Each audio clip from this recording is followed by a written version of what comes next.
Magandang umaga at isang mapagpalang araw sa ating lahat, class. Ayan, kamusta kayong lahat?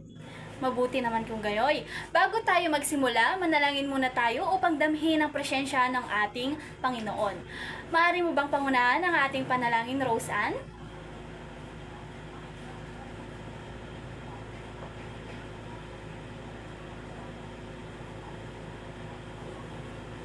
Amen.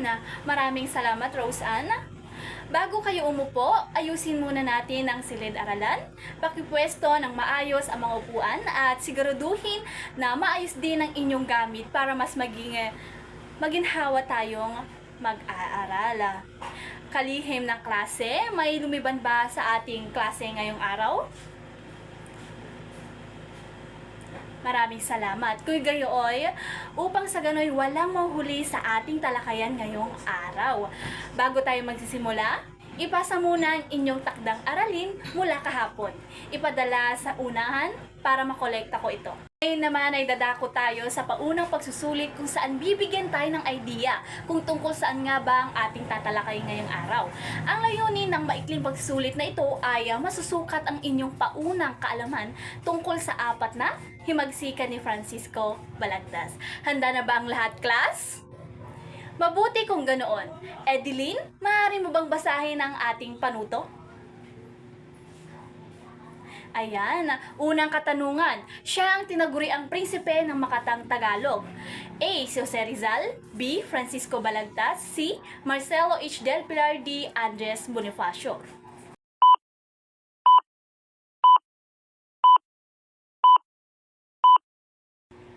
Ang pangalawang katanungan. Ano ang pangunahing layunin ni Balagtas sa pagsusulat ng mga tula tulad ng Florante at Laura? A.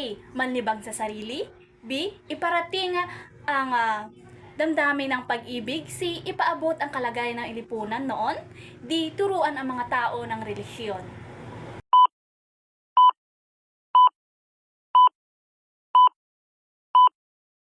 Pangatlo, ang himagsikan laban sa lipunang mapangapi ay tumutukoy sa A. Pagpuna sa mga pinunong tiwali. D. Pagtutol sa limang tradisyon. C. Pagsalungat sa hindi pantay na pagtingin sa mahirap at mayaman. At D. Pagtutulisa sa relihiyon.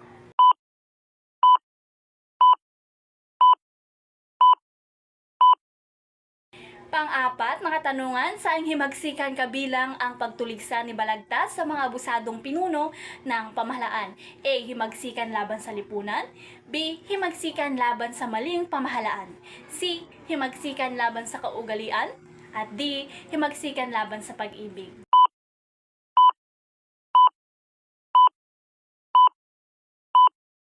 Limang katanungan, alin sa mga sumusunod ang halimbawa ng himagsikan laban sa kaugaliang?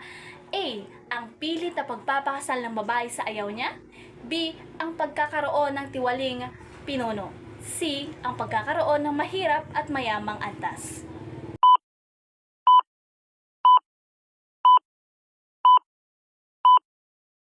Bago tayo magpatuloy sa ating bagong aralin, balikan muna natin ang ating nakaraang paksa.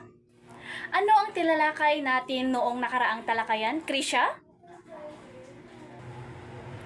Tama! Bigyan natin siya ng 3 bagsak, class. Talumbuhay ng may akda ni Balagtas. At kailan at saan ipinanganak si Francisco Balagtas? Abi? Tama! Bigyan natin ng 3 bagsak, class. Tama! Abril 2, 1788 sa Panginay, Bigaa, Bulacan. At ano ang sinulat naman ni Francisco na akda, Mayan? Ayan, nakuha mo. Mahusay. Bigyan natin siya ng 3 bagsak. Ayan, si Florante at Laura. Napakahusay. Batid ko ngang nakinig kayo sa ating nakaraang talakayan. Bago tayo magsimula sa ating aralin, pagmasdan ninyo muna ang larawang ito. At inyong pag-aralan kung sino ba ang nasa larawan. At ngayon, Hahatiin ko kayo sa dalawang grupo kung saan may isa kayong kinatawan upang sagutin ang mga nakahandang katanungan. Naintindihan nyo na ba, class? Sino siya? Tama, si Francisco Balagtas. Bakit siya tinaguri ang prinsipe ng Makatang Tagalog? Ayan, tama. Bigyan natin sila ng masigabong palakpakan. Ayan, tinaguri ang prinsipe ng Makatang Tagalog si Francisco Balagtas dahil sa kanyang pambihirang husay sa pagsulat ng mga tula sa wikang Tagalog.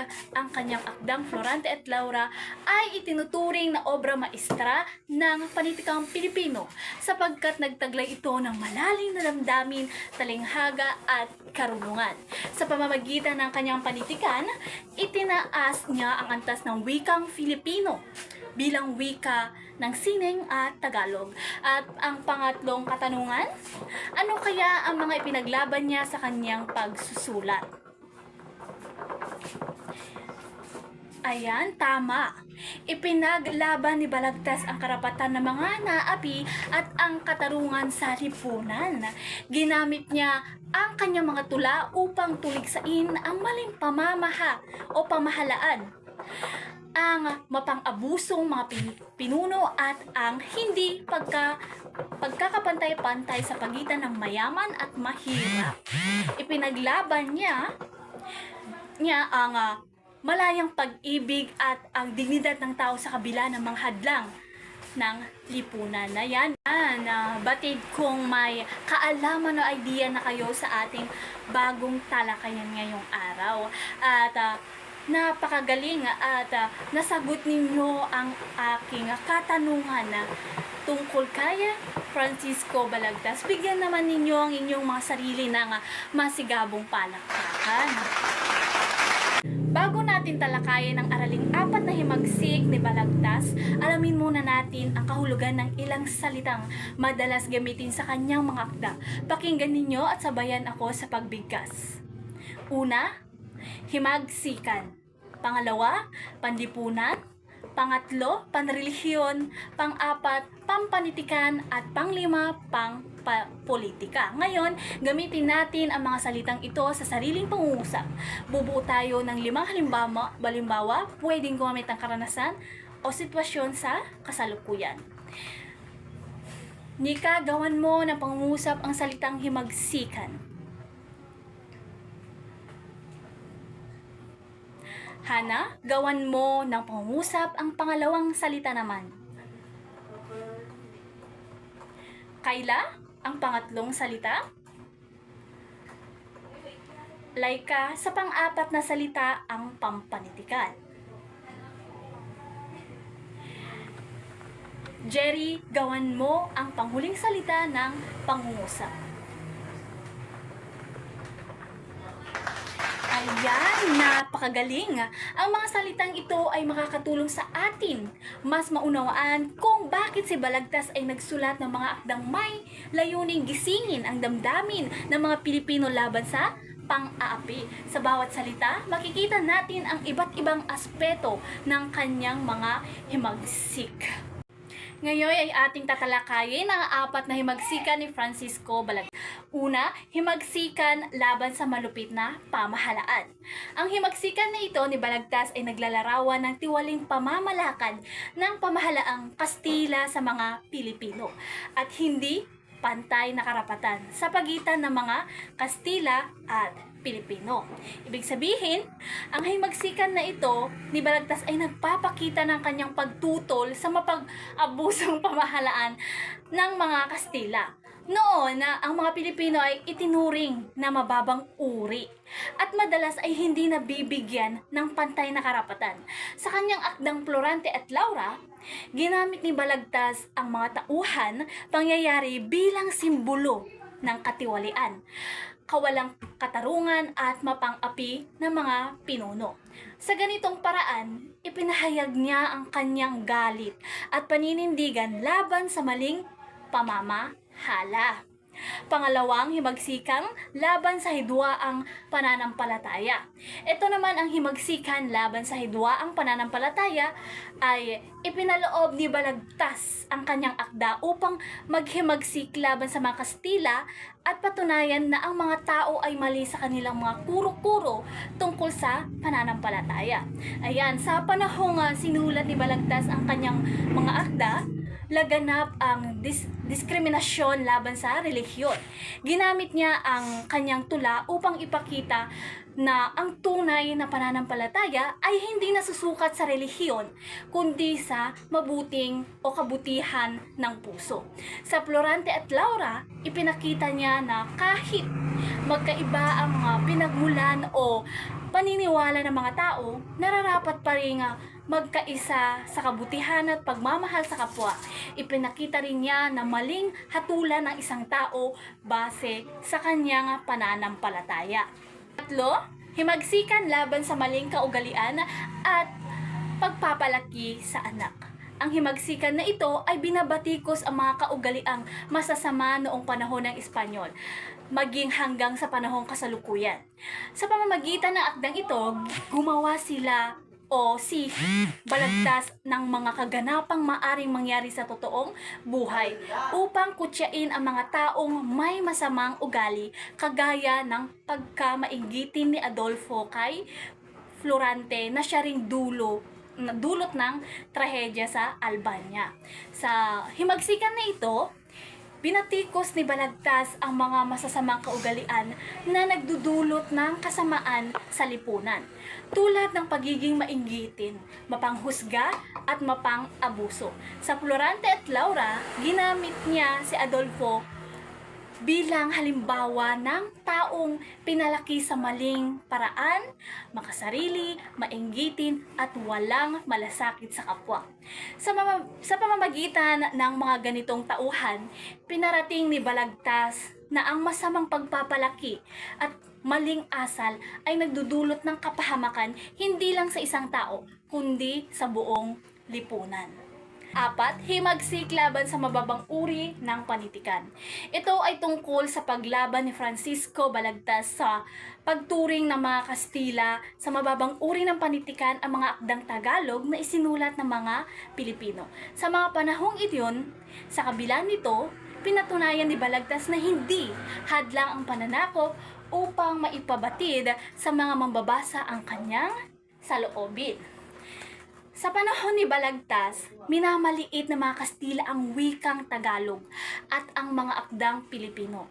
Itinuturing nila itong mababang uri ng panitikan kumpara sa mga isinulat sa wikang Espanyol. Ngunit sa pamamagitan ng Florante at Laura, pinatunayan ni Balagtas na ang wikang Tagalog ay hindi mayaman, marangal at kayang magpahayag ng malalim na damdamin at kaisipan. Ipinaglaban niya ang dangal ng wikang Pilipino at itinaas ang panitikang sariling ating bilang sandata ng pagkakakilanlan ng mga Pilipino.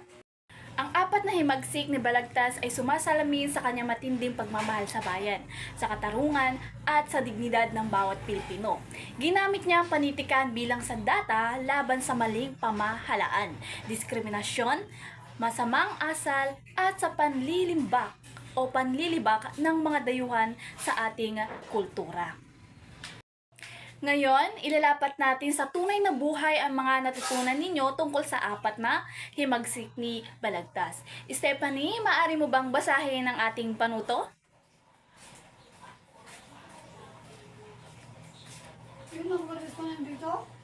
Ayan, gamitin ang malinaw at maayos na wika. Iwasan ang mahabang paligoy-ligoy, class. Naintindihan ba, class? Ayan, ito ang ating pamantayan sa inyong paggawa ng sanaysay.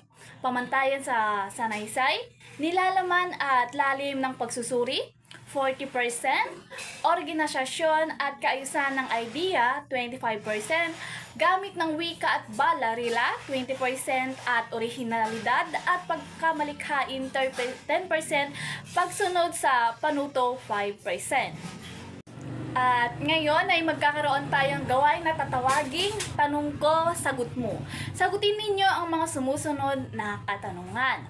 Maricar, sa panahon natin ngayon, saang uri ng himagsik ni balagtas mo nakikita ang mga suliraning panlipunan tulad ng korupsyon at kahirapan? Pwede mo bang ipaliwanag?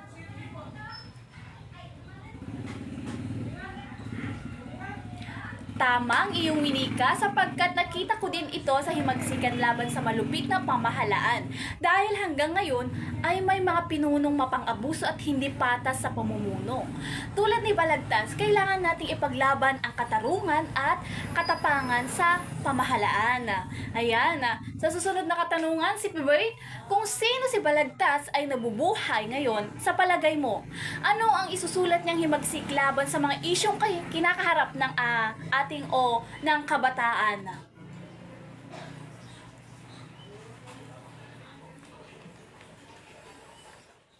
Tama, mahusay. Marahil ay isusulat niyang himagsik laban sa maling paggamit ng teknolohiya at kawalan ng respeto sa kapwa. Gagamitin niya ang panitikan upang ipaalala sa kabataan ang tamang paggamit ng kalayaan at ang kahalagahan ng disiplina. Ivan, paano mo naman maipapakita sa simpleng paraan ang himagsik laban sa kawalang katarungan sa iyong paaralan o komunidad?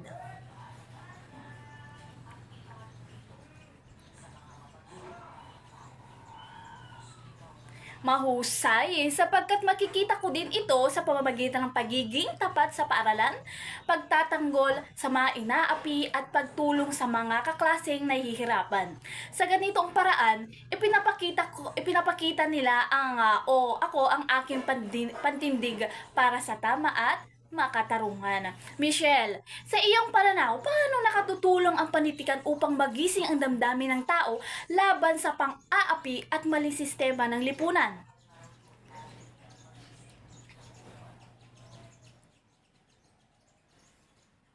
Tama, sapagkat ang panitikan ay makapangyarihan dahil kaya nitong magmulat ng isipan at magpabago ng pananaw ng tao. Katulad ni Balagtas, maaaring gamitin ang mga manunulat ang tula, sanaysay o kwento upang ipakita ang katotohanan at isulong ang pagbabago. Mahusay! Batid kong naintindihan nyo na ang ating tinalakay sa araw na ito. Dahil ang mga himagsik ni Balagtas ay patuloy na makabuluhan at maiaangkop sa kasalukuyang panahon upang maitaguyod ang katarungan, kabutihan at pagmamahal sa ating bayan. Ngayon naman ay magkakaroon tayo ng panghuling aktibidad na kung saang tatawaging hulaan mo ako. Krisha, maaari mo bang basahin ang ating panuto?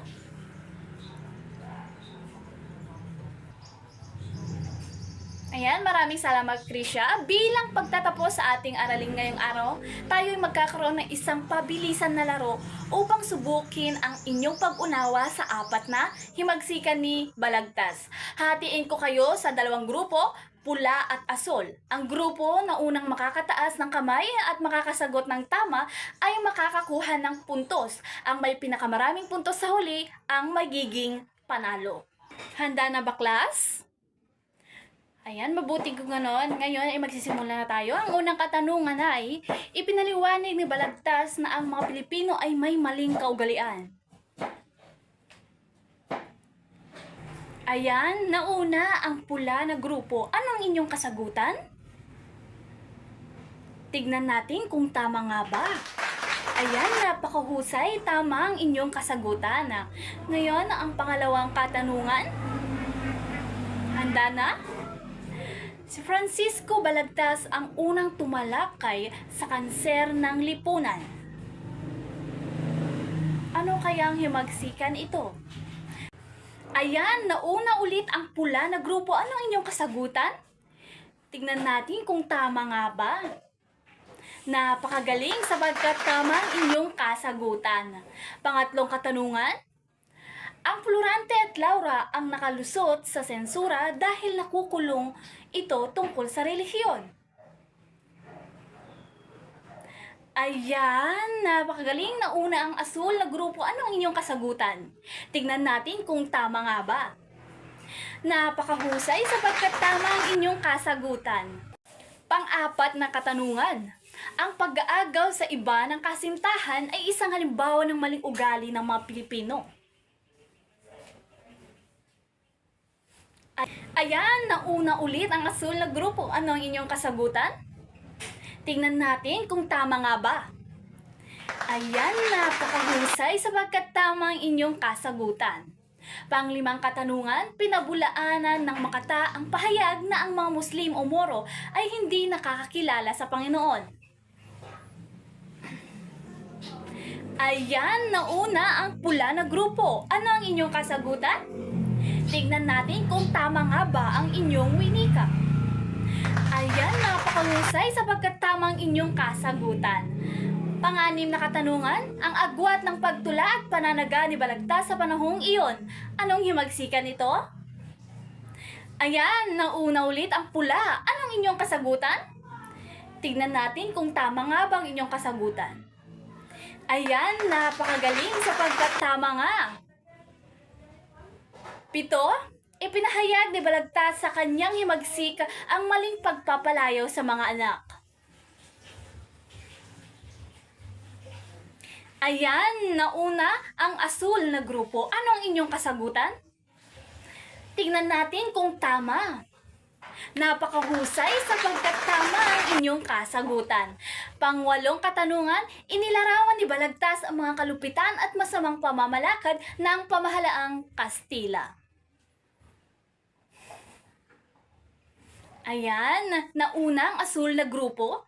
Ano ang inyong kasagutan? Tignan natin kung tama nga ba. Tama, napakahusay. Pang-9 na katanungan. Iisa ang kapangyarihan ng simbahang estado. Ano kayang himagsikan ni Balagtas ito? Ayan, nauna ang asul na grupo. Ano ang inyong kasagutan? Tignan natin kung tama. Napakagaling sapagkat nakuha nyo ang tamang kasagutan. Pang-10, mahigpit na pinagbawal ang mga babasahin at pamamahayag. Ayan, nauna ang pula na grupo. Anong inyong kasagutan?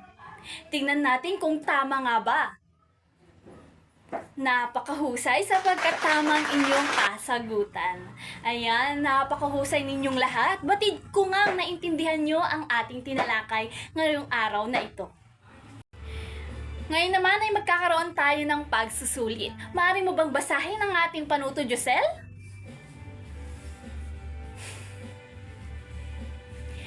Maraming salamat, Josel. Piliin ang tamang sagot lamang, class. Naintindihan ba? Ayan, mabuti kung gayoy. Magsisimula na tayo? Siya ang tinaguriang prinsipe ng mga tang Tagalog. A. Jose Rizal. B. Andres Bonifacio. C. Francisco Balagtas. D. Marcelo H. del Pilar.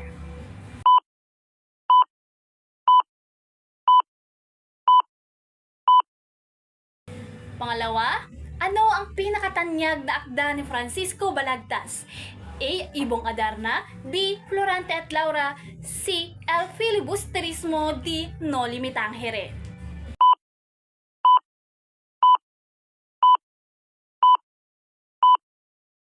Pangatlo, ang himagsik na ito ay laban sa mapang-abusong pamahalaan noong panahon ng mga Kastila. A. Himagsikan laban sa maling kaugalian. B. Himagsikan laban sa mababang uri ng panitikan. C. Himagsikan laban sa malupit na pamahalaan. D. Himagsikan laban sa hidwaang pananampalataya.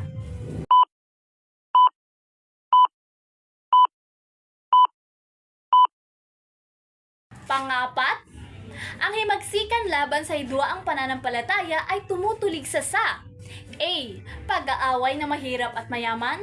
D. Diskriminasyon sa relihiyon. C. Kakulangan sa edukasyon. D. Katiwalaan sa pamahalaan.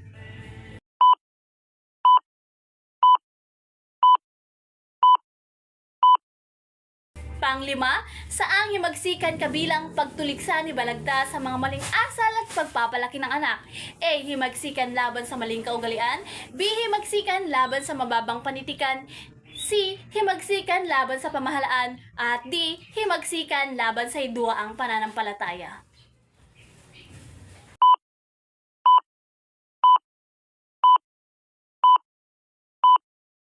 Pang-anim, ang himagsikan laban sa mababang uri ng panitikan na ipinaglaban ni Balagtas dahil A. Gusto niyang makasulat ng Espanyol. B. Ipinagtanggol niya ang wikang Tagalog at kulturang Pilipino. C. Tinuligsa niya ang mga makabagong manunulat. At D. Ayaw niyang gumamit ng banyagang wika.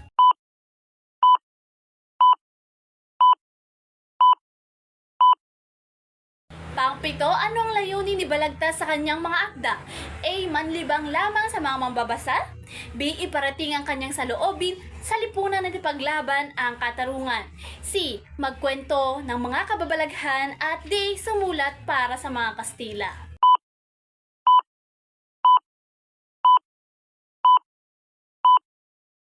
Pang-walo, sino ang tauhang mainggitin at mapanghangad sa Florante at Laura na naging dahilan ng kaguluhan sa Albania? A. Florante, B. Aladin, C. Laura, at D. Adolfo.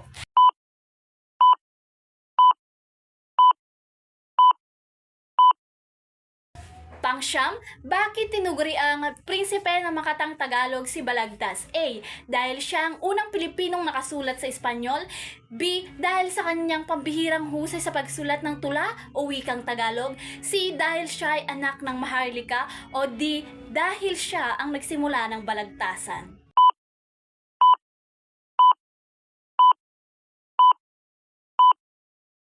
Pang-sampo, ano ang ipinapakita ng apat na himagsik ni Balagtas sa kanyang mga akda? A. Ang kanyang pagiging tahimik at masunurin. B. Ang kanyang pakikibaka laban sa kawalang katarungan at pagmamalupit. C. Ang kanyang interes sa mga kababalaghan. At D. Ang kanyang buhay pag-ibig lamang.